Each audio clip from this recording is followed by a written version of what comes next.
Hola, buen día. Les damos la bienvenida a todos a este webinar organizado por GALA, que es la Global Advertising Lawyers Alliance. La idea de este webinar es hacer un repaso de lo que sucedió, lo más relevante que ha sucedido en el año en los distintos países de la región. Vamos a tener expositores de toda Sudamérica y también de Estados Unidos, así que creo que vamos a tener muy bien cubierto las distintas cuestiones en la región. Lo que les voy a invitar es a que dejen sus preguntas. Abajo a la derecha van a ver una barrita que dice chat o Q&A, que aquellos que quieran hacer comentarios los pueden dejar en el chat, y los que quieran dejar preguntas para el conversatorio que vamos a tener al final del webinar, los invito a que las incluyan en el Q&A. Bueno, voy a dar comienzo. En este caso yo voy a oficiar de moderadora, soy representante de GALA en Argentina, y vamos a tener expositores a Ariel Agosín, del Estudio Global y Saliasnik en Chile, a Marcos Mercado, de Guevara y Gutiérrez en Bolivia, Renato Pérez, del Estudio Venado en Estados Unidos, Juan Carlos Uribe, de Triana, Uribe y Michelsen en Colombia, y Uri Weinstock, de BLP Legal en Costa Rica. Con lo cual van a ver que tenemos muy bien cubierta lo que es la región. Bueno, ¿qué pasó este año? Pasaron un montón de cosas. Desde marzo ahora, básicamente lo que pasó en el medio fue la pandemia, que nos afectó a todos en muchísimos sentidos, y no quedó ajeno a esto lo que es la publicidad y lo que es los temas relativos a lo que es derecho del consumidor. ¿Por qué? Porque vimos que hubo una clara tendencia por la situación vivida a volcarse hacia lo digital, hacia las e-platforms, hacia, por ejemplo, los influencers, a las redes sociales, a hacer publicidad en redes sociales, y esto trajo aparejado varias consecuencias, y también el regulador empezó a ver determinados agujeros legales que quiso empezar a cubrir. En mi caso, bueno, como moderadora no voy a entrar mucho en detalle en lo que pasó en Argentina, pero sí me gustaba como hacer los highlights de qué es lo que entiendo es lo más relevante, porque también entiendo que son cuestiones que vamos a ver repetidas en las restantes presentaciones, porque compartimos, son problemáticas, digamos, que compartimos a nivel regional. Creo que uno de los grandes hot topics es el tema de influencers. En Argentina, por ejemplo, en el transcurso del año se presentó una ley, un proyecto de ley para regular la actividad de influencers, que está actualmente siendo estudiada. Y con motivo de esto también lo que es el CONARP, que es el organismo de autorregulación, lanzó una serie de guidelines en relación con influencers como buenas prácticas, digamos, para las marcas, que lo que intenta justamente es frenar un poco lo que es la normativa y tratar de mantener esta cuestión en el camino de la autorregulación. Pero la realidad es que vimos que se incrementó muchísimo la actividad de influencers, y acá en este caso, por ejemplo, muestro a modo de chiste, digamos, porque es una comedia. Lo que muestra es toda una serie de productos y que no entiende ya muy bien a qué corresponde el chivo. El chivo en Argentina es la publicidad encubierta, porque era, todo al principio de la pandemia, los influencers de sus stories era pasar de promocionar un alimento a promocionar un artículo de belleza a promocionar una mopa. Otro tema relevante fue el botón de arrepentimiento, que fue una resolución que salió hace relativamente poco y que todavía no se implementó, comienza a aplicarse a partir de diciembre, y es esta posibilidad que se le da a los consumidores a poder arrepentirse de manera fácil y sencilla de su compra a través de los canales online, o sea, de las aplicaciones o de los sitios web, apretando un simple botón, que lo que dice la norma es que este botón tiene que estar de una manera que sea claramente visible y fácil de acceder para el consumidor, y que pueda hacer esta opción sin tener que incluso que cumplir con determinados pasos de registro. Otro tema muy relevante es el proyecto de ley de etiquetado de productos, y que cobra aún más relevancia porque ayer se trató y tiene media sanción en la Cámara de Senadores y ahora pasó a diputados, con lo cual es muy probable que salga dentro de poco, y que dentro de la normativa y lo que implementa, digamos, que es justamente la implementación de estos octógonos con las advertencias, depende a si posee sodio, azúcar, qué tipo de componentes posee el producto. tiene un apartado, un capítulo dedicado a lo que es la promoción y la publicidad de este tipo de productos. Y lo que dice brevemente es que aquel producto alimenticio que tenga al menos un octógono, no puede, por ejemplo, usar para su promoción lo que son celebridades o dibujos animados o otros personajes, digamos, que sean atractivos para los niños. Y también limita lo que es la posibilidad de actividades promocionales en relación con este tipo de productos. Por ejemplo, un concurso o una promoción relacionada con ese producto. También importante, que es un tema que vamos a ver repetido, es el tema de las fake news. Acá traigo a colación un fallo reciente de una provincia en Argentina donde se condenó, digamos, a una página web que había levantado una fake news sin haber hecho ningún tipo de relevamiento respecto a la fuente o de la veracidad de lo que estaba replicando, y esta persona, que era el dueño de un restaurante al que se le imputaba que un consumidor había encontrado una cucaracha dentro de su plato, realmente se lo tomó muy en serio porque era una región muy chica donde su reputación era muy importante, y comenzó toda una serie de procesos que incluyeron incluso llamar a bromatología para que hiciera una revisión, una investigación, donde se constató que el estado de la cocina era impecable. Bueno, y a raíz de todo esto, digamos, quiso hacer responsable a esta web que se había hecho eco de esta fake news. Ahora sí, vamos a dar comienzo entonces a esta presentación. Primero va a hablar Ariela Gossin, como dijimos, social estudio Bagli Saliasnik, y va a entrar más en detalle en todas estas cuestiones. Hola a todos, gracias Paula por esa introducción y por la presentación.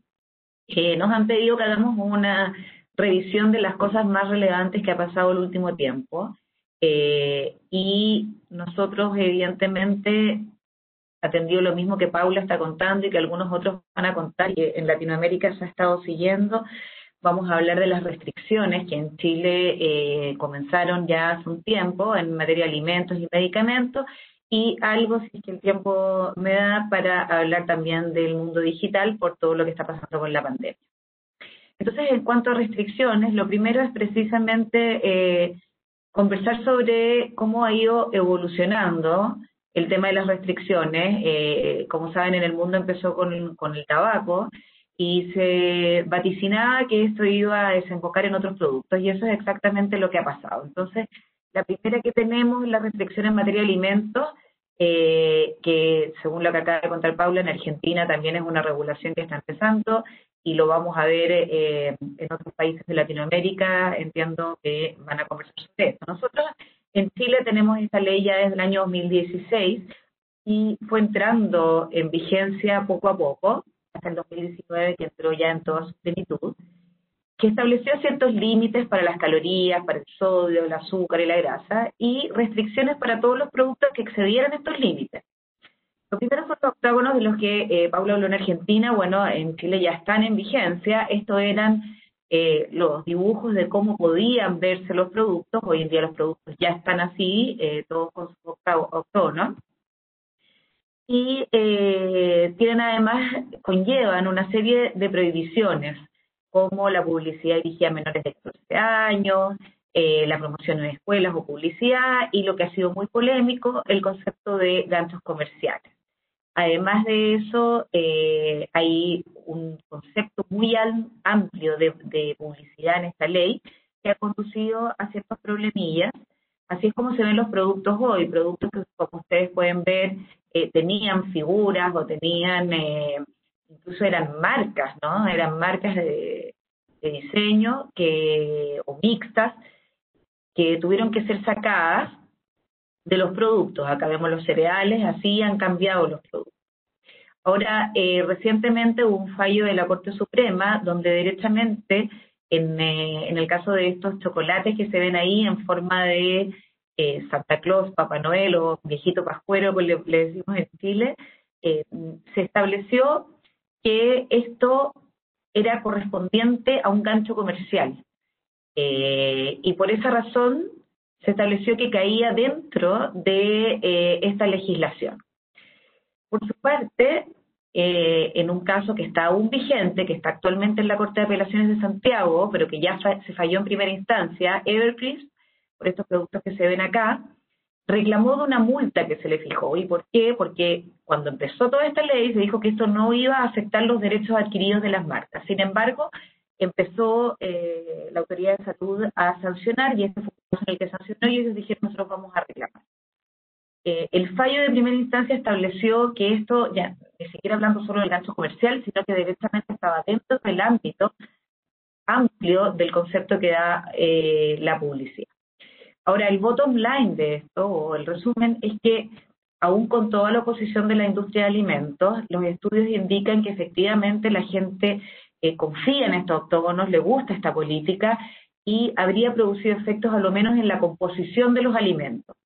Los alimentos han ido cambiando para no caer dentro de estas prohibiciones, y han ido mejorando sus formulaciones para ese efecto. Ahora, el tema es que esto que ya está totalmente vigente, de alguna manera influye también en lo que se ha llamado la Ley de Fármacos 2 y restricciones en materia ahora de medicamentos, que ya venían de alguna manera desarrollándose, pero que vienen a reafirmar esta especie de pugna, ¿cierto?, entre salud y otros derechos. Entonces, se prohíbe en la Ley de Fármacos 2, que está a punto de salir del Congreso, o sea, ya está en su último trámite constitucional, todo tipo de publicidad, incluso de los que se llaman los productos OTC o over the counter, y también se restringe lo que es la promoción médica, que ha sido muy polémico. La Asociación de Promotores Médicos y Visitadores se han opuesto muchísimo, entonces ahí es probable que le deis algo un poco más amable, pero en el resto estaría quedando así. Ya tenemos vigente esto que se ve acá en la pantalla, que es la norma de etiquetado de bioequivalencia. Cuando los productos son bioequivalentes tienen que tener una franja amarilla, y a esto se estaría agregando ahora esta restricción que ven, que dice relación con la denominación común internacional. Se ha estado discutiendo en la Cámara de Diputados, ahora ya está en el Senado, pero en definitiva pareciera que va a quedar de la siguiente manera: un tercio de la caja debe tener la denominación común internacional, y la marca puede tener un máximo de 2/5 de la denominación común internacional. Esto implica en definitiva que el producto va a quedar más o menos así, es decir, la marca queda bastante disminuida. Tenemos la parte de bioequivalencia y tenemos arriba. No conformes con esto, también se restringió la receta médica. Se estaría restringiendo, como digo, en esta ley que está a punto de salir, donde se establece que los médicos podrían recetar exclusivamente por denominación común internacional. También hubo oposición de parte de los médicos, sin embargo, pareciera que acá nuestros congresistas ven un bien superior que lo quieren reafirmar, y no ha habido manera de cambiar esto, por lo tanto así estaría saliendo del Congreso. Eso en cuanto a las dos restricciones que creo pueden llamar más la atención actualmente y en Latinoamérica. Y con los poquitos minutos que me quedan, me quiero referir brevemente al mundo digital. El mundo digital en Chile, como en otras partes del mundo, no está regulado específicamente, pero sí tenemos una serie de regulaciones y legislaciones, autorregulación también, que terminan dándonos un marco normativo. La Ley de Protección al Consumidor, la Ley para la Antonomasia, incluso la Constitución, las leyes de propiedad intelectual industrial, protección de datos, etcétera, y las demás que menciono acá que las complementan. Entonces, desde este punto de vista, creo que sería bueno conversar sobre un par de puntos.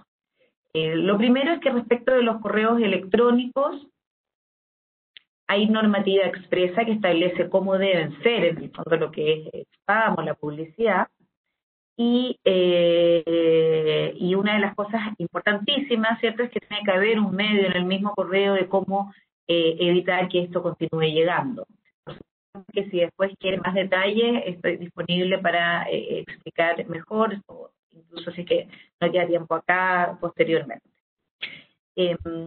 Y en cuanto a los términos y condiciones, lo que se establece es también normas bastante claras en cuanto al idioma, que debe ser el castellano, que la moneda debe ser esto es una pregunta que nos surge mucho desde fuera de Chile, ¿no? Porque generalmente los concursos, las promociones vienen desde afuera, y bueno, la verdad que acá en Chile se exige que tengan este tipo de elementos más locales, ¿no?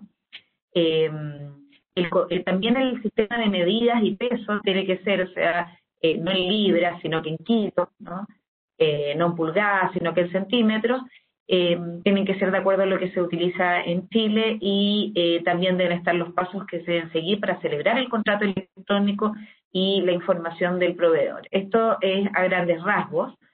Y también, antes de hablar muy poquito sobre los influencers, quería comentarles que existe ahora una consulta que está haciendo el Ministerio de Economía para efectos precisamente de darle un nuevo tratamiento al comercio electrónico por todo el auge que ha tenido debido a COVID-19.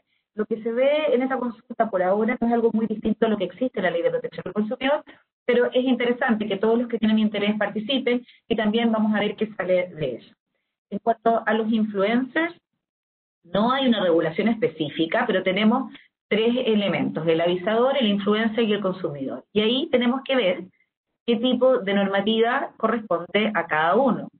Y en definitiva vamos a llegar de todas maneras a la Ley de Protección al Consumidor en cuanto a la veracidad y oportunidad, comprobabilidad de lo que se está diciendo, autosuficiencia del soporte en el sentido que todo lo que se quiera decir esté ahí, y que el encabezado o frase de gancho tenga que ver con el real contenido. Y esto lo podemos llegar evidentemente a lo que es la publicidad digital y a lo que son los influencers. El Código de Ética Publicitaria de CONAR sí tiene una regulación específica para los influencers, que es más clara. Y si bien es autorregulación, la verdad es que en Chile es muy respetado el CONAR. Por supuesto que eso lo obliga a las empresas que son parte, pero si uno llega a juicio por cualquier razón, lo que se haya resuelto en el CONAR tiene muchísimo peso. Y finalmente, para concluir, solo algunas recomendaciones para quienes contratan con los influencers, que es indicar en ese contrato con el influencer la cantidad, calidad, frecuencia de los posteos con precisión, precisar las formas en las que se va a hacer el pago, exigir la documentación pertinente, porque hoy el Servicio de Impuestos Internos está pendiente de los influencers, establecer las responsabilidades que van a haber tanto durante la campaña como después de ella, exigirle en los términos, digamos, de la contratación que se cumpla con la autorregulación también, y regular lo que va a haber después, lo que va a pasar después de las publicaciones. Esto es lo que tenía yo, espero que haya sido útil y bueno, cualquier consulta estamos disponibles y dejo la palabra a Marcos Mercado. Gracias, Ariela. Pasamos a Marcos. Perfecto, gracias Paula, gracias Ariela. Hola a todos, es un gusto estar en este evento, tenemos una buena audiencia de un montón de países, lo cual es muy gratificante. Yo voy a comenzar diciéndoles que en Bolivia hay muy poca regulación en materia de publicidad. No tenemos una ley de publicidad y tampoco tenemos autorregulación. Tenemos ciertas normas aisladas en algunas leyes, como por ejemplo la Ley de Defensa del Usuario y del Consumidor, hay una ley de alimentación saludable.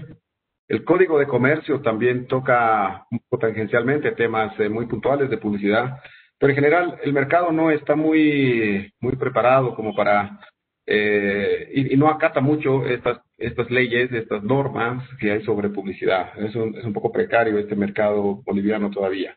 No hay casos que hayan llegado a tribunales, entonces tengo menos tela que cortar que mis colegas y amigos de Gala de los otros países, pero voy a hablarles de algunos temas. Al principio he elegido unos temas derivados de la pandemia, luego voy a hablar de algunos temas muy recientes en el mercado y un par de normas relacionadas. El primer tema que he elegido por su importancia es el tema de los altos precios de medicamentos, exámenes de laboratorio y las internaciones en clínicas privadas durante la pandemia. Bueno, la pandemia claramente ha descubierto la precariedad del sistema de salud, creo que no solo en Bolivia, sino en muchos países. Las pruebas para el COVID han sido totalmente insuficientes, sobre todo al principio. Ha habido una escasez, un agotamiento, la gente ha hecho compras de pánico y ha terminado las existencias tanto de vitaminas destinadas a elevar, a subir el sistema inmunológico, como a los medicamentos destinados a combatir, a curar el COVID. Entonces, esto ha generado un efecto comercial inaceptable, casi criminal, porque ante la demanda, muchas cadenas de farmacias han elevado sus precios hasta en un 300%. Las clínicas privadas han llegado a pedir un adelanto de hasta $15,000, el equivalente a $15,000 para recibir pacientes con coronavirus. Entonces, ha habido un mercado negro, también un mercado informal en el que llegaron a ofrecer packs de medicamentos y vitaminas para COVID a valores muy superiores. Habían estuches que se vendían y que se ofrecían en redes sociales hasta en $60, $70, cuando el costo de comprar uno por uno los medicamentos era de alrededor de $20, $25.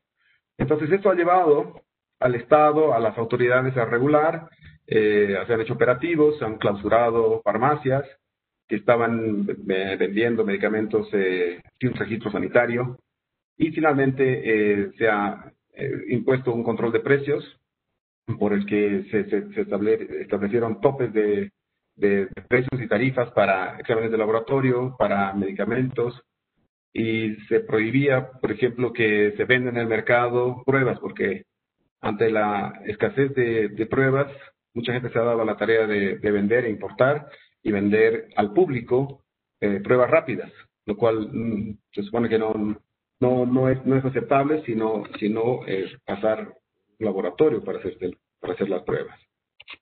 Entonces, bueno, se ha dado este control de precios y con eso se ha regulado un poco el tema.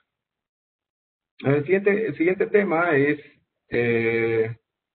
que el tema de la distribución de alimentos y productos por delivery. Este es uno de los primeros servicios que se ha autorizado en la etapa del post-confinamiento, en lo que aquí llamamos la cuarentena dinámica. Uno de los primeros servicios que ha tenido muchísima demanda y por tanto han entrado nuevos actores al mercado también, y esto ha generado dudas, ha generado quejas, y pues, la Autoridad de Defensa del Consumidor ha hecho operativos en el país, al menos en 6 ciudades de Bolivia, y ha llegado a imponer multas y sanciones contra 21 empresas por la falta de cumplimiento, principalmente de las normas de bioseguridad.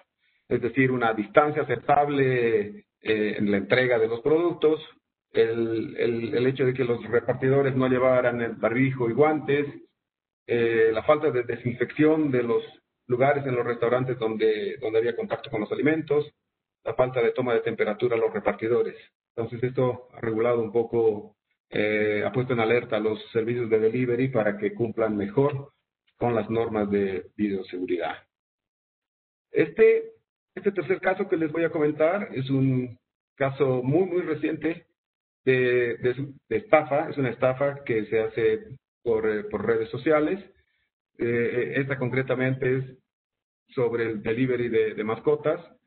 Los estafadores han puesto avisos en páginas dedicadas a la protección de animales, de mascotas y a la adopción de animales. Entonces, captaban la atención de la gente por este medio, y cuando el público se comunicaba con ellos, les decían que ofrecen mascotas en adopción, supuestamente de manera gratuita, y que solamente tenían que pagar una suma módica de dinero para la sedación del animal durante el transporte y el transporte propiamente dicho.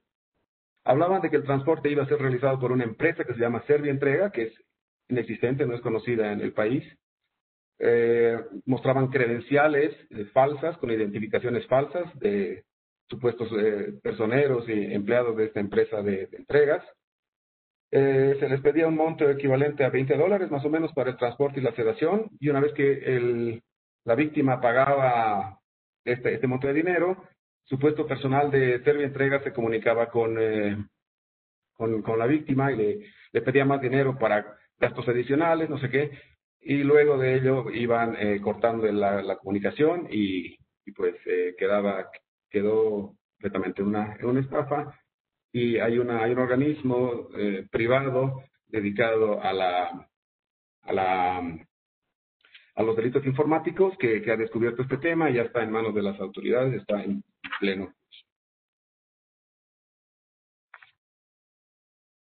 Estoy leyendo un comentario de que Servientrega es una efectivamente es una empresa de mucha reputación en Colombia, y pues entonces estos caballeros están valiendo y le están haciendo un flaco favor a esta empresa colombiana acá con estos estados. El otro tema es un tema de prácticas anticompetitivas. Una empresa local de distribución de alimentos que se llama Patio Service denunció ante la autoridad de empresas a la transnacional Pedidos Ya por prácticas anticompetitivas, ¿no? Según la denuncia, Pedidos Ya estaría exigiendo la firma de contratos de exclusividad a los restaurantes, creando barreras al multi-homing. En este sistema, lo usual es que el restaurante le paga una comisión a la plataforma y el cliente final le paga al transportista, al motociclista, el monto de la entrega, y esa es la ganancia del repartidor. Según la denuncia, Pedidos Ya también les estaría pagando una suma de dinero, un porcentaje por cada entrega a los repartidores, con lo cual estaría subvencionando una parte de los ingresos de los repartidores, y eso ha ocasionado, según el denunciante, en que el 80% de los motociclistas, de los repartidores de Patio Service, haya migrado a Pedidos Ya, ¿no? Ellos afirman que Patio Service y otros operadores locales tienen aproximadamente un tercio del número de repartidores que tiene la multinacional Pedidos Ya. Esta denuncia está en curso ante la autoridad de empresas y luego veremos qué es lo que dice la resolución. Bueno, luego voy a cambiar drásticamente de tema. Me voy a referir brevemente a algo que han tocado Paula y Ariel antes que yo. En Bolivia tenemos una ley de promoción de la alimentación saludable. Esta es una ley que se ha promulgado el año 2016. Debía haber entrado en plena vigencia en el 2017. Debía haber mediado un reglamento para la plena vigencia de la ley, lo que no ha ocurrido todavía. Por lo tanto, esta ley, si bien está vigente, no se está aplicando. No se está aplicando, o se está aplicando muy, muy poco, porque depende de esta regulación que mandada por la propia ley, ¿no? Bueno, esta ley en cuanto cobre vigencia va a ser interesante, porque es una ley que tiene algunas normas de publicidad, que trata de promover una alimentación saludable, promover las ventajas y difundir las ventajas de tener actividad física y el consumo de alimentos saludables. Remarca que la publicidad de alimentos altos en grasas, en azúcar, en sodio, debe mostrar porciones apropiadas a la edad del público, concretamente se refiere a los niños. Debe evitar generar expectativas o conseguir un estatus social por consumir una u otra bebida no alcohólica o algún otro alimento. Crear urgencia o dependencia por adquirir determinado producto alimenticio. Y luego también no tiene los octógonos o los hexágonos como en otros países, pero sí tiene un semáforo de color rojo, amarillo y verde, en el que deben estar, el consumidor y el usuario debe informarse en los envases y en el empaquetamiento de los productos, de si el producto es muy alto en grasas saturadas, muy alto en sodio, muy alto en azúcar, para tener más información. Esta ley, como les dije, todavía no está vigente. Esperemos que el flamante gobierno que se va a posesionar pronto emita la reglamentación correspondiente para su plena vigencia. Algo relacionado con este tema es un decreto supremo que manda a que los alimentos y los productos alimenticios que son derivados de transgénicos deben llevar este triángulo con inscripción organismo genéticamente modificado. Y esto sí está en vigencia, se ve en el empaquetamiento de los productos, muchos de ellos lo tienen, y esto sí, pues sí se está cumpliendo. Esta norma está en vigencia aproximadamente desde el año 2018. Bueno, Por último, les voy a comentar, no sé cuánto tiempo me queda, Paula, creo que me da para comentar este último casito. Un minutito, San Marcos. Muy bien. De fake news.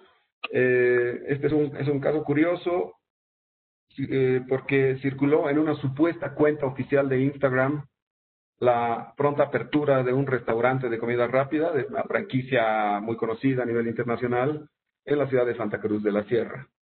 Esta franquicia tuvo presencia en Bolivia hace tiempo, cerró sus restaurantes y se fue del país hace 18 años. Entonces, la supuesta reapertura de la cadena generó una expectativa impresionante en Santa Cruz, en la gente joven. Llovieron los posts, las publicaciones que saltaron no solo en Instagram, sino saltaron a Facebook y a otras redes sociales, y se registraron muchos miles de seguidores en muy pocos días. Entonces, consultada la cadena de restaurantes sobre la certidumbre de esta situación, ellos lo negaron completamente y se logró la clausura, la dada de baja de la cuenta de Instagram. Lo curioso es que en todas estas publicaciones se etiquetaba al diario El Deber, ¿ya? Esta tiene mucha similitud, generó cierto grado de certidumbre el hecho de estar etiquetada esta entidad por su similitud con el diario El Deber, que es el rotativo más importante de la ciudad de Santa Cruz. Entonces, fue un chiste, fue una broma, una cosa de mal gusto, por la similitud entre el diario El Deber y el periódico, el diario El Deber de Santa Cruz. Y eso ahí quedó. Este es un caso muy reciente, de hace un mes aproximadamente. Bueno, eso es lo que tengo para comentarles. Agradezco su atención y le paso la posta al siguiente panelista. Gracias. Bueno, ahora le damos la palabra a Renato Pérez, del estudio Venable, que nos va a aportar un poco la mirada desde Estados Unidos, que bueno, en muchas de las cuestiones ya tienen mucha más legislación y más camino andado que nosotros, así que vamos a escuchar a ver qué nos comenta. Gracias, Paula. Es verdad, escuchándoles a todos, muchas de las regulaciones y las normativas de acá ya están establecidas. Entonces voy a hablar un poquito de qué está pasando con el coronavirus, la protección al consumidor acá en Estados Unidos. Como nos ha afectado a todos, se ha visto que hay mucho potencial para fraude, hay mucho potencial para vender medicamentos que no han sido aprobados, y entonces las agencias estadounidenses están tomando acciones y han sido muy activos desde que esto empezó acá en los Estados Unidos en febrero y marzo. Una de las cosas que se hicieron desde el principio fue la Comisión Federal de Comercio, o FTC, creó toda una página web, todo un recurso online que era dedicado totalmente para proteger al consumidor y para ayudar a empresas a guiarlas cómo manejarse durante esta época. Para los consumidores era más una manera para que puedan detectar y evitar estafas, que no caigan en el tema de comprar una medicina, un tratamiento o hasta ciertas partes han vendido curas para el coronavirus, lo cual todos sabemos no existe.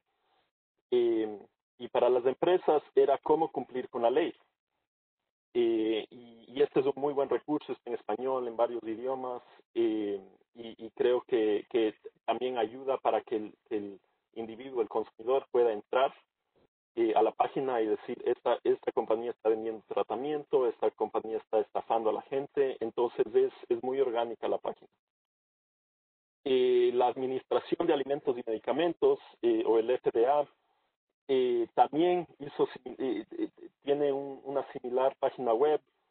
Esta es más dirigida hacia los vendedores de medicamentos o que no han sido aprobados.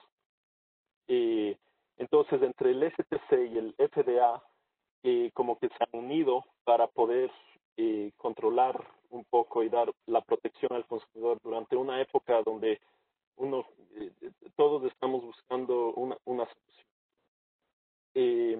Entonces, una de las primeras cosas que hicieron entre las dos agencias fue emitir cartas de advertencia a muchas compañías alrededor de los Estados Unidos que estaban haciendo afirmaciones publicitarias acerca del COVID, que incluían que sus productos alivian, previenen, son tratamientos, diagnostican o hasta curan el coronavirus.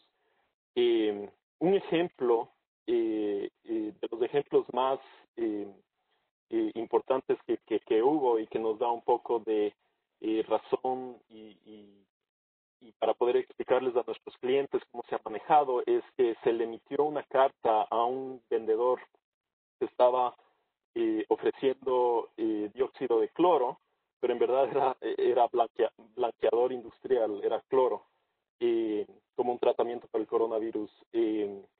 Hemos visto muchísimo de esto, no nos sorprende, es lo que se esperaba cuando hay una oportunidad de estas para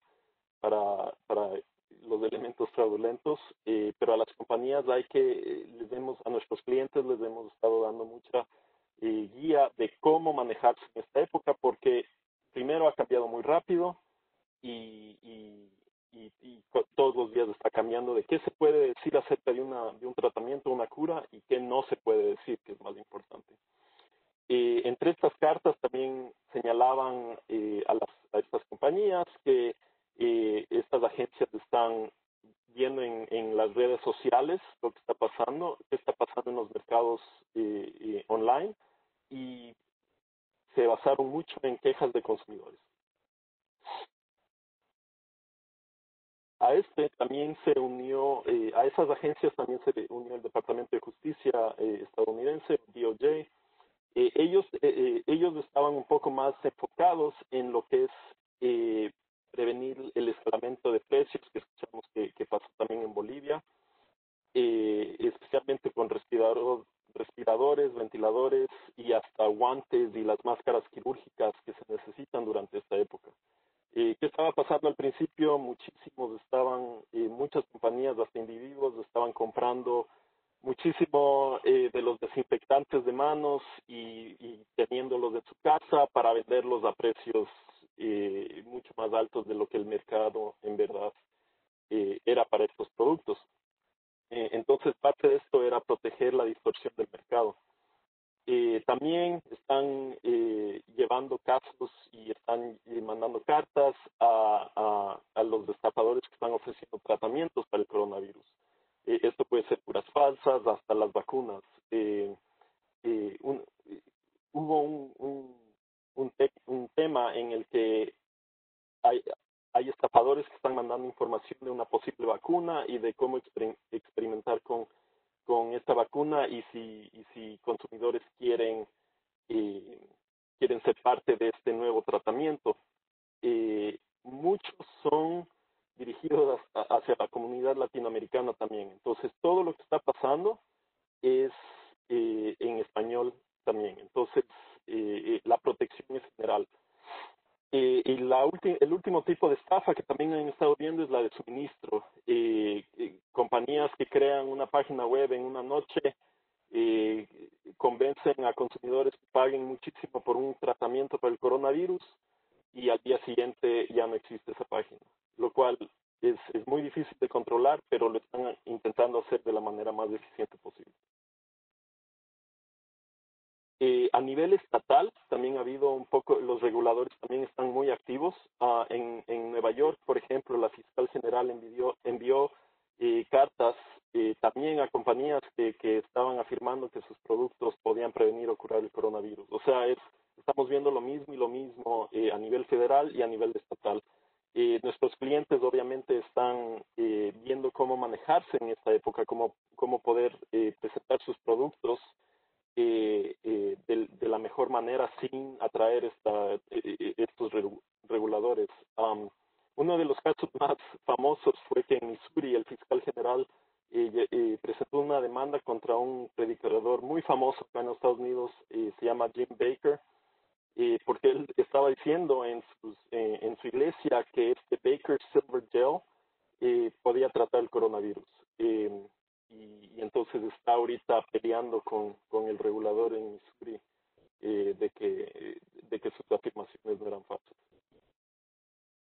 Cambiando un poco de tema y medio lo que hemos estado hablando en esta presentación es qué está pasando con el mercado. El mercado se ha dirigido casi totalmente a el mercado, a lo digital, publicidades digitales. En los Estados Unidos ya hay un esquema de reglamentación, hay mucho de eso, pero ha cambiado. La última vez que hubo un esquema fue como hace 10 años, una guía, y entonces ahorita, ¿qué está pasando? La FTC dijo, ok, vamos a ver si podemos revisar nuestra guía y darles un poco más de orientación a los influencers para ver cómo podemos hacer que esto sea, que lo que está sucediendo a nivel online sea más transparente y honesto. Entonces, entre esto, la manera como funciona acá con los reguladores es que cuando van a presentar una guía o una regla, piden que las partes interesadas provean sus comentarios de cómo manejarse. Entonces, básicamente el regulador le pregunta al mercado cómo podemos hacer esto y llegar al mejor resultado, donde nosotros no solo decidimos qué se hace y después las partes interesadas se quejan de que es imposible cumplir con la reglamentación. Entonces, entre esas preguntas hay 22 preguntas y yo solo voy a hablar de unas 2 o 3. La primera es, ¿cómo se puede divulgar las conexiones relevantes? Básicamente, esta es dirigida totalmente a la transparencia. Entonces, un influencer básicamente lo que tiene que hacer es en su posteo, en su publicación, decir, hey, este vendedor de este producto que yo estoy publicando me ha pagado o me dio de regalo, o básicamente algo que te dé esa conexión que sea relevante para el consumidor. Entonces, ¿qué es lo que está preguntando específicamente el FTC? ¿Cómo podemos hacer estas conexiones relevantes más claras y visibles en los posteos? Y eso es básicamente el tema de todas estas preguntas, son la transparencia. Otras 2 preguntas es que muchos de los posteos de influencers incluyen enlaces afiliados. Básicamente un enlace donde el consumidor hace clic y después puede comprar el producto que el influencer está promocionando. Entonces, lo que está buscando la FTC entender es cómo usan los influencers estos enlaces y si los consumidores entienden estos enlaces. Entonces, en preguntas como esta, podríamos ver muchas asociaciones que se enfocan en la protección al consumidor, presentar comentarios y argumentos de la manera que un consumidor entiende lo que está pasando en el Internet. Vamos a ver, ahorita tenemos clientes que nos están pidiendo que comentemos y que les ayudemos a influir un poco este proceso. Y uno de los temas más interesantes de estas revisiones es los comentarios incentivados. O sea, básicamente, ¿qué pasa si un vendedor le está pidiendo a los consumidores satisfechos del producto o servicio que pongan comentarios en su página web y mientras que no les piden a los consumidores que han tenido una experiencia negativa poner nada en su página web? Entonces, el FTC también está intentando encontrar un balance en eso. Y último, un tema que no sé, que afecta mucho acá y ha tenido un poco de actividad este año acá en los Estados Unidos también, es que el tema de la afirmación de que un producto está hecho en los Estados Unidos. La regla básicamente es, tiene que estar totalmente hecho en los Estados Unidos o si no, no puedes decir eso. En estudios que hemos hecho aquí en la firma hemos visto mucho, el estadounidense compra muchos productos y dice que está hecho en Estados Unidos, entonces hay un incentivo para poner esta afirmación en tu producto, pero hemos visto que los reguladores están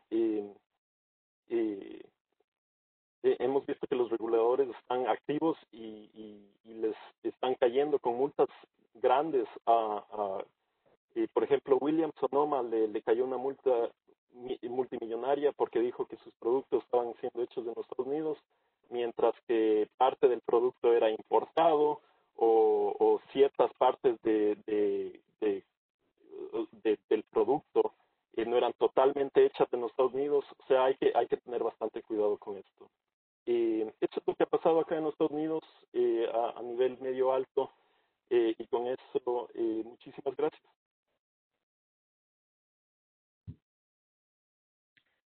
Muchas gracias.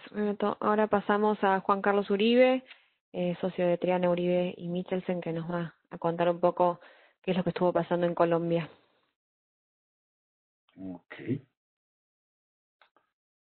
Muy buenas tardes. Estamos aquí. Listo. Muy buenas tardes. Gracias por estar acá con nosotros ahora ya casi de cierre de almuerzo. Vamos a ir aquí con unos casos emblemáticos. Yo creo que han sido como los que yo llamaría icónicos, que han dado para bastante que hablar en prensa, los que quisimos destacar. El primero que tenemos es uno sobre los jugos HIT. Este caso es interesante porque la publicidad y como la forma en que ellos se vienen presentando en el mercado es parecida o no ha cambiado mucho en los últimos 15 años. Y es que Postobón establece una de las fábricas de bebidas gaseosas, de sodas, más importante de Colombia, altamente extendida en la industria del azúcar, también tiene cultivos inmensos de caña. Y por el desplazamiento que ha venido viendo los consumidores de gaseosas, meramente de sodas, a jugos, esta se volvió una de sus marcas de alto crecimiento e icónica. Y claro, la contrastaban como, oye, una cosa es mandar en su lonchera a su hijo al colegio una gaseosa, así era de mora o uva, que es simplemente agua azucarada, y otra, mandarlo con jugos. El primer tema es que no son jugos, sino son bebidas de fruta. Entonces, eso para efectos sanitarios tiene cierta diferencia en el componente que traía. Pero Postobón no paró ahí. Y aquí es un cambio de percepción de la autoridad, porque de nuevo, no es que su publicidad lo hubieran cambiado el último año, fuera distinto, ellos venían publicitándose así, sino es más la percepción de lo que el público está sintiendo o de lo que las autoridades vienen a conseguir, que es engañoso, y el engañoso está metiéndose un poco dentro de la línea muy conocida de los publicistas del puffery. Y es que le dijeron, mire, usted está viendo que esto tiene primero fruta de verdad. Entonces, la primera defensa de Postobón fue decir, pues claro que tengo fruta de verdad, mira, yo tengo toda una división dedicada a comprarle varios miles de millones de pesos en frutas a fruticultores colombianos. Entonces, pues yo no estaría metiendo fruta de mentira si estoy haciendo estas compras para colocar en mi jugo.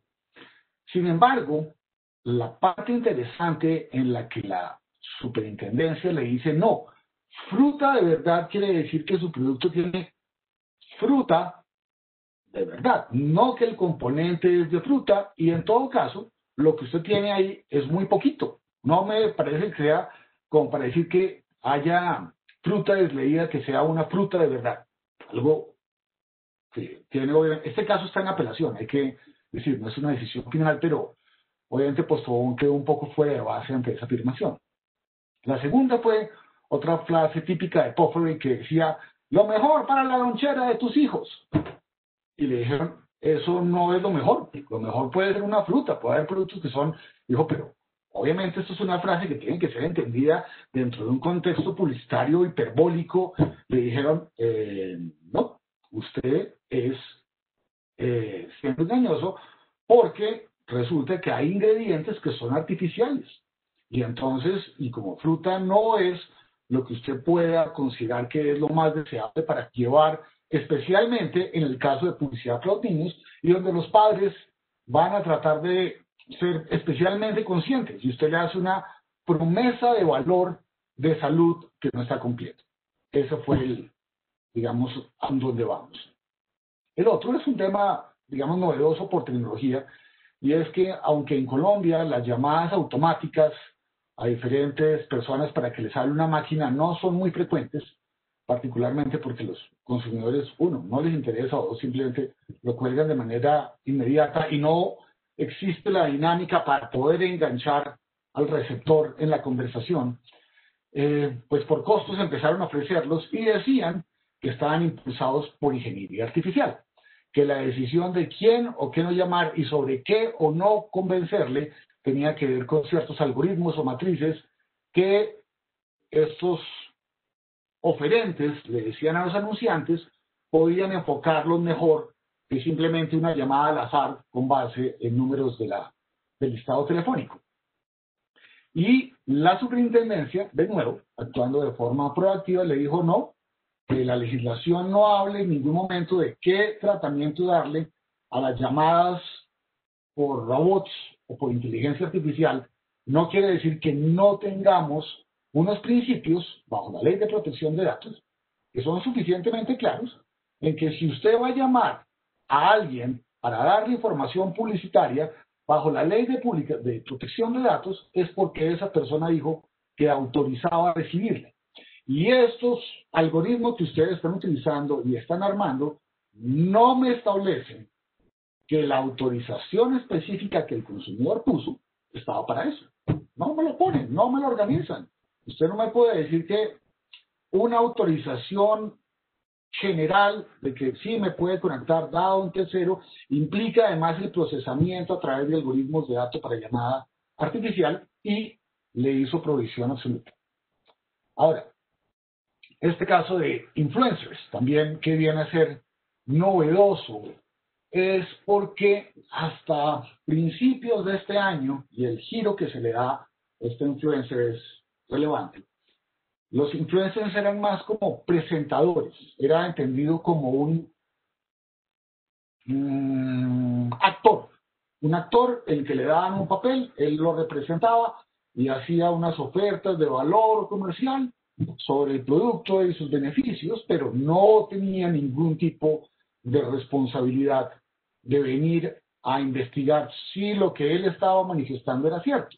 Era simplemente una labor de imagen. Y pues obviamente en este caso, esta modelo, que es bastante conocida y una de las que tiene mayores seguidores en Instagram y en Pinterest en Colombia, Elizabeth Loaiza, empezó a ofrecer tests para coronavirus.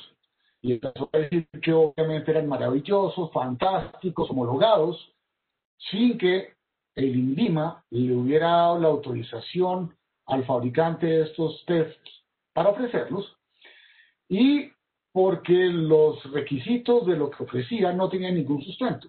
La superintendencia le escribió a la actriz y le dijo, por favor, soporte lo que usted está diciendo, y ella no contestó, y aún sigue alegando que no contestó porque ella pues era simplemente la imagen, ella no tiene por qué estar teniendo la información, ella fue contratada para hablar, que le preguntaran al que estaba fabricando el test, y sin embargo, la Autoridad de Protección del Consumidor estableció que si ella se había colocado en Instagram colocando su propia figura y ofreciendo su propia imagen de diferentes, ella no estaba haciéndolo simplemente como un personaje contratado para hablar del producto de forma aislada, sino que estaba jalonando su propia imagen con el producto. Había una unidad. Lo otro que le ponía era que ella tenía un interés dentro de la venta del producto porque le estaban pagando unas comisiones.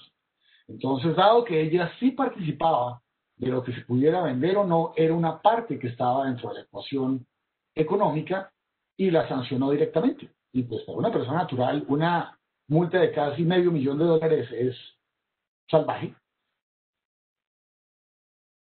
Pero pone el patrón, más allá de lo bueno o lo malo de circunstancias particulares, que por primera vez los influencers les dicen, ustedes son directamente responsables de lo que están anunciando, independientemente, además, si tienen motivos para saber dentro de un marco legal que ustedes no pueden hacerlo. Y el tema de la publicidad de productos medicinales, usted influencer o no, está la obligación de respetarlo. Eso no cambia porque por la condición en la que usted estuviera haciendo su publicidad. Entonces, esto viene a ser. Precisamente teniendo en cuenta esa clase, la superintendencia sacó una guía de buenas prácticas, como diciendo, bueno, podemos llegar a tener este problema con muchísimas personas de forma individual. Venga, los guiamos. Estos son muchos pelados que consideran que es una carrera ser influencers no están haciéndolo necesariamente de mala fe, pero sí puede haber una situación de mercado grave. Venga, los vamos a dar una guía y vamos a desplegar una gran campaña informativa para que lo conozcan. Entonces, no es una nueva regulación, sino salió como una especie de guía, pero es una guía que si no tienen en cuenta pueden salir multados. Entonces, es una naturaleza legal curiosa en la medida en que no es una resolución ni una ley, pero es llamaría, para ser claros, de obligatorio cumplimiento. Y bueno, les vuelve a decir lo obvio, ¿no? Que toda publicidad engañosa es prohibida, que su mensaje publicitario no puede, sí, cuando hay una relación contractual, esconderla y hacerse pasar como una opinión propia. Esos son temas como generales, pero que no los tenían muy en cuenta anteriormente. Y el último caso en el que ha venido dando más presa es Rappi, que es la industria de, como comenzó en su humilde origen de el unicornio colombiano, unos empresarios que hacían despachos, se encargaban, y es interesante que la cultura del despacho en ciertos casos empezó a crecer grandemente antes, obviamente, de la pandemia, pero la pandemia la ha disparado a niveles no imaginados, en que las personas pues hacían los pedidos a su casa, y Rappi era simplemente, como se veía a sí misma, una empresa de transporte. Ella lo que era un portal en la que las personas le decían, oiga, necesito a alguien que por favor me traiga esto a mi casa. Y ellos lo buscaban, es decir, y no necesariamente de comida, era de vueltas. Necesito que venga alguien aquí a mi casa, vaya y me pague la luz al banco. Rappi, dentro de su oferta de valor, lo ofrecía. Pero rápidamente empezó a crecer en una dinámica enorme, en la cual ellos mismos proveían una financiación temporal, ofrecían ofertas a sus receptores, ya de su base de datos de esta es la hora Rappi especial, compra de la primera hora y recibes un 25% en tu pedido. Es decir, pasó de ser un mero receptor de solicitudes de transporte e intervención a un oferente directo de servicios que además estaba trabajando en la recepción del dinero, en el pago al proveedor, en el pago al intermediario y en publicidad. Su misma plataforma servía para cobros de publicidad. Esto también lo llevó a que empezó a haber muchísimas quejas, pero muchísimas, por parte de los consumidores, bien sea porque los mensajeros no se quedaban con las vueltas, o que no entregaban el producto que era, o que cuando llegaban a entregar el producto cobraban más de lo que la publicidad decía que costaba, o que las bienes no cumplían con las características de lo que estaban ofreciendo. Y Rappi se continuaba eximiendo en que, no, yo solamente le encargo a un señor que vaya y le compre usted algo y se lo lleve a su casa. Yo no tengo ninguna relación contractual con la persona que le entrega el producto. A mí déjeme tranquilo. Y los consumidores decían, no, yo me puse en contacto y además usted es el que me hacía la oferta. ¿Cómo va a decir que usted no es responsable? Y Rappi sistemáticamente ha tratado de evadir la responsabilidad de sus propios actos. Esa tal vez fue la característica más visceral, tal vez, que la superintendencia tomó para sancionarla con una de las multas más altas que ha colocado hasta ahora, diciéndoles, oiga, es que usted tiene una conducta permanente y reincidente de mala fe, de actos engañosos, sin ningún tipo inclusive de preocupación por las consecuencias y siempre escapándose en que son terceros en que lo hacen. O en el caso mismo de la higiene, que lo pusimos, pero para ser ajena a publicidad, de que muchísimos de mensajeros no cumplían con ninguna de las previsiones de bioseguridad. Había habido fotos y videos extensísimos donde duermen con la cabeza dormida dentro de la bolsa, o simplemente lo empacan o sacan los productos y son sucios, no le hacen ningún tipo de mantenimiento ni de higiene, y es la empresa la que está ofreciendo el servicio. Entonces, aquí como pueden ver, los motivos que la sanción puso estaba demoras, cancelación injustificada, cupones que no aplicaban, dinero que no devolvían, omisión de cargos, engaño también inclusive a los mismos proveedores, es decir, a sus mismos mensajeros había cobros que no les garantizaban. Y por ahora ese ha sido como el caso relevante. Ya para efectos de respeto y tiempo lo cerramos acá y los invito a seguir la conferencia con Uri Weinstein, nuestro colega de Costa Rica. Muchas gracias, Juan Carlos, y muchas gracias a todos por su atención y por su tiempo para el evento de hoy. Muy rápidamente vamos a hablar de cuáles han sido los principales desarrollos sobre el tema en el último año. Al igual que en los demás países, pues sí, el tema de la publicidad digital, el tema de los influencers ha avanzado bastante. Costa Rica, afortunadamente, desde hace unos años ya tenía regulaciones al respecto, las cuales pues en estos momentos han sido bastante útiles. Pero hay un tema en el que yo me quiero concentrar particularmente, y es lo relacionado con los productos regulados, porque allí es donde en este año se han dado los principales cambios, tanto en tema de regulación como en casos interesantes que se han dado y que se están dando para este tipo de productos.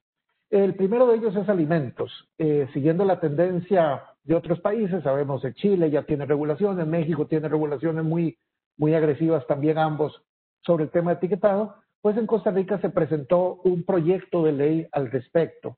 Antes de eso, y a modo de antecedente, quiero citar un reglamento que se emitió en el 2012, porque de los resultados de ese reglamento y de la aplicación es muy posible prever qué va a pasar si se llega a autorizar este etiquetado también en Costa Rica, que a mi juicio este tipo de regulaciones no son más que un placebo político, y que son banderas muy fáciles de levantar y de aplicar y pues se queda muy bien con la mayoría de la gente, pero tiene muy pocos efectos en el tema de obesidad. Un ejemplo de esto es lo que sucedió con las cafeterías escolares en el 2012. Se prohibieron ciertos alimentos, lo mismo altos contenidos en azúcar, en sodio, etcétera.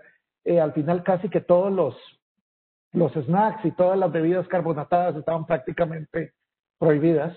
Y este decreto fue confirmado por el Tribunal Constitucional en Costa Rica por base en la protección de la salud pública. Hubo reacciones muy distintas. Las empresas serias se ajustaron, ¿verdad? Entonces, cambiaron el tamaño de sus porciones, el tamaño de la composición de algunos alimentos para poderlos seguir promocionando, pero en las cafeterías propiamente la implementación fue muy lenta y las cafeterías, pues algunas fueron sancionadas por seguir vendiendo alimentos prohibidos y otras más bien las sustituyeron por alimentos preparados en el lugar. Y entonces se pasó de industrias serias, de alimentos hechos con controles, con reglamentación de inocuidad y con protección a la salud, ¿verdad?, a alimentos preparados en el sitio, con otro efecto adicional, y es que el principal impacto de la regulación lo sufrieron las empresas pequeñas que en su mayoría dependían de las ventas en las escuelas, pues se vieron más afectadas y las empresas más grandes se adaptaron más fácilmente. Entonces, estamos viendo un poco de consecuencias no deseadas de la regulación. Además, fue una regulación muy poco efectiva porque los alumnos empezaron a comprar sus alimentos, ya no lo podían comprar en la cafetería de la escuela, pues entonces salen y lo compran en la tienda de enfrente. Y incluso hubo algunos casos de que había un mercado negro de alimentos entre alumnos, que alguno lo llevaba y se los vendía a sus compañeros, ¿verdad? Entonces, en realidad los resultados pareciera que no generó mayor cosa. Aún así las autoridades de salud y de educación, ambas están orgullosísimas de la regulación emitida, pero nadie ha hecho un estudio sobre cuál ha sido el impacto en la obesidad. Es decir, se trata de evitar la obesidad y nadie estudia cuál es el impacto en la obesidad. Si hacen el impacto en el estudio el impacto en el consumo de ciertos productos, pero ese consumo se desvía hacia otros. Pues bien, actualmente existe en discusión en el Congreso un proyecto de ley de etiquetado frontal que por manifestaciones de los diputados y de las autoridades, pues existe una probabilidad muy alta que se apruebe siguiendo la tendencia regulatoria de otros países. Se le agrega además el hecho de que en Centroamérica existe una norma regional de etiquetado para facilitar el comercio entre los países centroamericanos. Entonces, si se llega a adoptar esta ley de etiquetado frontal, sería solo para Costa Rica, entraría en contradicción con esta ley, con esta norma regional de etiquetado que es obligatoria y que tiene incluso un rango superior a la ley. Entonces, no han previsto creo que ni lo tienen mapeado, cómo van a compaginar o cómo van a coordinar el cumplimiento de ambas regulaciones, que como les digo, en mi opinión particular, este tipo de regulaciones son un placebo que políticamente se venden muy bien, la gente incluso las acepta y las apoya, pero en la práctica todavía no se ha demostrado que tengan un efecto en el combate por la obesidad, que es el propósito. Otros avances que ha habido es con relación a la publicidad del tabaco. Aquí, bueno, al igual que otros países, existen leyes desde hace varios años que prácticamente prohíben todo tipo de publicidad de tabaco, se permiten solamente comunicaciones entre los fabricantes y los comerciantes que venden el producto, pero no puede haber publicidad hacia el consumidor. Aquí hay dos casos interesantes. El primero, que este es un caso que llegó hasta la Corte Suprema, y este era un supermercado que era un supermercado mayorista, un supermercado de descuentos, en el cual a mayor volumen de compra ofrecen un mejor precio en los productos. El Ministerio de Salud les impuso una multa porque dijo que al aplicar esa política al tabaco, lo que están es promoviendo que la gente compre más cigarrillos porque les dicen le rebajo el precio entre más productos me compre, y que eso era una forma de publicidad encubierta y que estaban promoviendo el consumo del producto y por lo tanto era prohibido. Este negocio, el supermercado llevó el caso a los tribunales y, como les digo, lo agotó hasta la Corte Suprema y la multa fue anulada en firme. Primero, porque eran descuentos generalizados en todo el negocio, no era una promoción de tabaco, ¿verdad? Y segundo, además, porque decían que como los precios no están regulados, la libertad de comercio permite fijar políticas de precios como mejor pretendan los comerciantes, y que en este caso, al no ser algo dirigido hacia el tabaco, pues es una política de precios aceptable. Es decir, que no es lo mismo ofrecer descuentos por volumen de compra como una política permanente en el negocio, no es lo mismo que una promoción, no es lo mismo que publicidad, y por lo tanto no estaba prohibida. Otro caso que es bastante más reciente es esta es una denuncia, una actuación más bien del Ministerio de Salud contra una empresa tabacalera en Costa Rica que está promoviendo este producto de tabaco calentado, es decir, de tabaco sin humo. Es un producto nuevo, lo están introduciendo al mercado y difunden información sobre el producto a los puntos de venta y en red y en línea también. Entonces esto se acaba de emitir, es un caso muy reciente, donde se emitió una orden sanitaria para parar esta comunicación y se abrió un procedimiento tendiente a multarlos. La empresa que dice que esto no es publicidad, que simplemente están difundiendo información sobre un producto nuevo, y que al haber un producto nuevo en el mercado, los derechos del consumidor y la ley de protección del consumidor les permite difundir información sobre ese producto. Habrá que esperar el desenlace.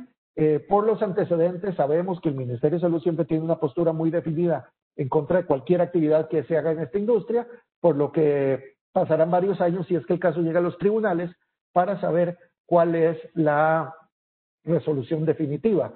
Pero sí es uno de los pocos casos donde se está actuando con publicidad en línea. Normalmente los productos regulados, las autoridades se fijan más en la publicidad en medios tradicionales, y este es como no sé si el primero literalmente, pero sí uno de los pocos al menos, de publicidad en línea donde se está actuando. Otro tema también tiene que ver con la publicidad de bebidas alcohólicas, y es una discusión que está vigente en el país, puesto que hay un proyecto de ley que quiere permitir el patrocinio de bebidas alcohólicas en actividades deportivas. Aquí en Costa Rica es prohibido el uso de personas famosas en la publicidad de bebidas alcohólicas y el relacionar las bebidas alcohólicas con el deporte. Existe un proyecto de ley que quiere permitir esos patrocinios. Este proyecto es principalmente impulsado por las federaciones deportivas, no por la industria de las bebidas alcohólicas. La industria de las bebidas alcohólicas no ha mostrado mayor interés en entrar en la publicidad en el deporte, al menos públicamente no lo han mostrado, y son las federaciones deportivas las que están promoviendo este proyecto, pues para tener fuentes adicionales de fondos para patrocinios. Aquí en la discusión, por un lado está la postura que habla de que el uso de celebridades y el uso de imágenes de deportistas puede inducir a menores de edad a consumir. Por el otro lado está la postura que dice que internacionalmente en otros países existe y no hay prueba de que eso esté sucediendo. Y más aún también dicen que la prohibición pone en desventaja al país, porque en Costa Rica se transmiten juegos de fútbol de las ligas europeas, se transmiten juegos de fútbol de otros países donde sí hay publicidad de bebidas alcohólicas. Entonces, al final, la publicidad sí se transmite en el país y lo que hay es nada más una limitación para las empresas locales y no para las empresas que lo hagan afuera y que vía estas transmisiones internacionales se difunda la publicidad en el país. Entonces, con estos dos argumentos la discusión está abierta. Es una discusión que actualmente está pues caliente en el momento y es difícil saber al final si se aprobará o no, ¿verdad? Hasta aquí, en cuanto a los principales avances o principales cambios regulatorios que ha habido con relación a estos productos. Por supuesto, como les decía, también se están dando otros fenómenos similares a los demás países, como temas relacionados con COVID, temas relacionados con la publicidad online, pero para efectos de la presentación de hoy, pues nos enfocamos en los productos regulados. Nuevamente, muchísimas gracias a todos y atento a las preguntas que puedan tener. Gracias. Muchas gracias, Uri, muchas gracias a todos. Muy claro, y me parece que nos quedamos con la idea de que todos compartimos problemáticas similares, que algunos ya van más avanzados en el tratamiento de algunas y que que nos sirve esto también como para ver cuál es el camino a seguir.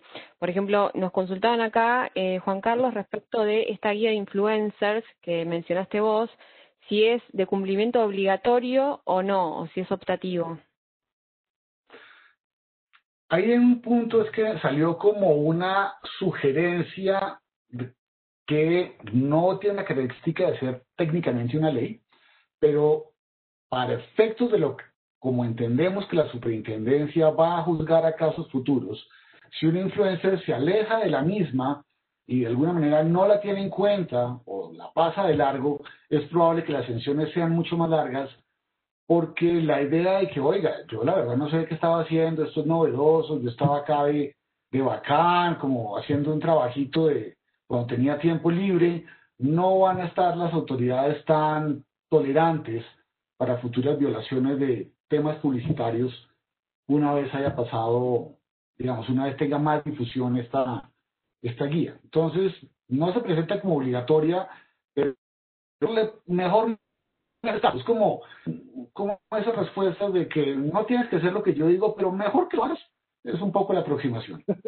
O sea, sería la aproximación, no sé, Renato, si estoy confundida, similar a lo que pasa en Estados Unidos con la guía de la FTC, digamos, que se basa como en un principio general que está en la norma, pero que luego esa guía es una guía dinámica que la FTC la va modificando, lo cual me parece bastante bien, teniendo en cuenta el tipo de actividad de los influencers, ¿no? Quizás a mí lo que me da miedo en el caso de Argentina, este proyecto de ley, es que el texto de la ley es rígido, queda hasta que se modifica pasan años, y entre medio la dinámica de la actividad de los influencers y del marketing digital quizás va requiriendo otro tipo de modificaciones.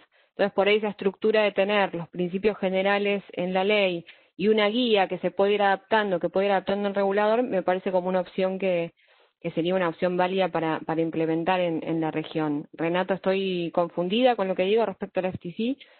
No, 100% de acuerdo. Entonces, todo lo que tiene que ver con protección al consumidor de la FTC se basa en el FTC Act, la acta y los principios son no publicidad engañosa, transparencia, honestidad, lo que podríamos encontrar en muchos de estos temas de protección del consumidor. La guía, respondiendo a la pregunta que le hicieron a Juan Carlos, la guía en Estados Unidos tal vez no es es más que una sugerencia. Si te encuentran que no estás poniendo claras y visibles tus conexiones relevantes con el vendedor del producto, o si estás haciendo algo que puede confundir al consumidor, te van a caer y te van a mandar primero una carta de advertencia y te van a caer con multas y sí. Entonces, volviendo a lo que estabas diciendo, Paula, los principales conceptos son de honestidad y protección al consumidor, pero de esta manera tienen la flexibilidad de poder cambiar con los tiempos. No es tan rápido como la tecnología, pero al menos no es totalmente estático. Sí, me parece que es una buena opción, digamos, como para seguir, porque creo que eso se repite en todos los países de la región, que las normas generales, digamos, los principios generales en cuanto a la veracidad, la claridad, o sea, todo eso está establecido en casi todas las normativas de manera general, y quizás volver el tema muy rígido con leyes específicas en determinadas cuestiones no sea lo más apropiado.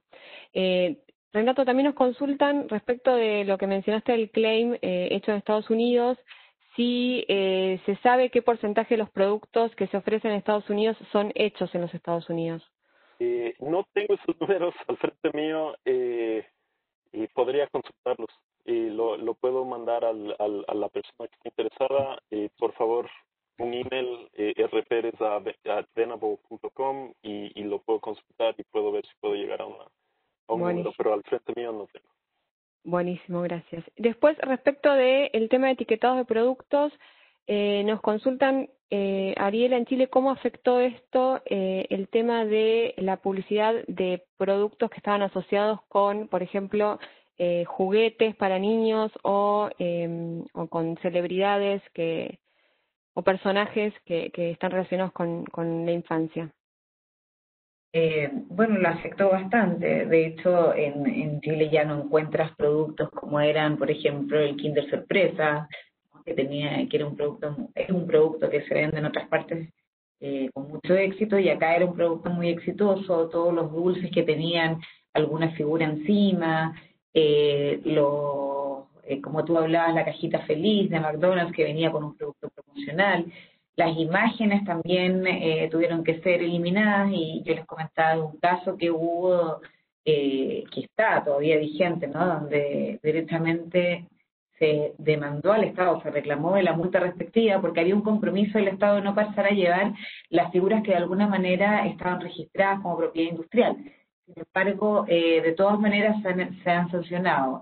Así que toda esa industria que estaba ligada un poco al juguete o a la imagen de algún personaje, etcétera, ha sido muy afectada. Definitivamente algunos productos tuvieron que salir del país.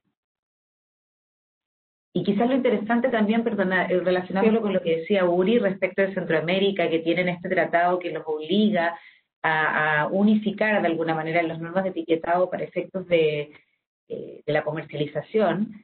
Acá también se discutió mucho porque ese era un gran problema, ¿no? Somos un mercado chico, y el que pretender que los productos se etiqueten solo para Chile era un gran problema.